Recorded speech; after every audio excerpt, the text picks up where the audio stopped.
Do you remember those times when you were a kid in school? Your teacher asked a question. You were hesitant. You wanted to raise your hand, but you were not sure if you should or not because you have this fear of being wrong. Then you muster that courage and you raise your hand anyway. And then the teacher says, okay, go ahead. And you give the answer, but you're wrong. And the entire class laughs at you. Happened multiple times to me. The teacher obviously moves on, but something inside of you really shatters. And I think this is where it all begins. This deep fear of being wrong, the shame of making mistakes, the embarrassment that silences your curiosity. And over time, that fear turns into a habit. We stop raising our hands, not just in classrooms and colleges, but also in real life.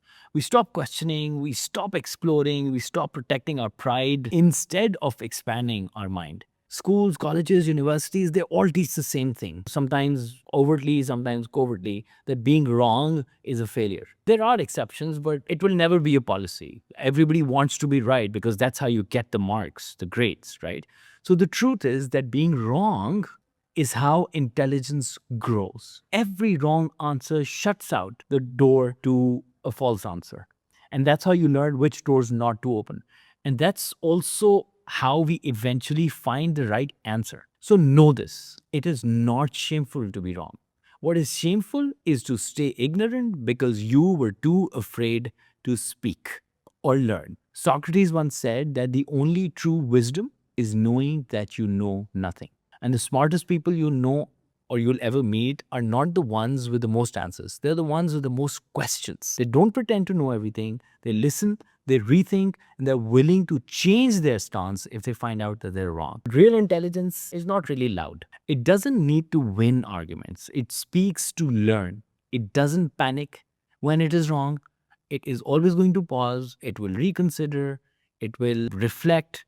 It will evolve. So the next time you find yourself in a conversation and you realize I might be wrong, actually start all conversations with that consideration that you might be wrong.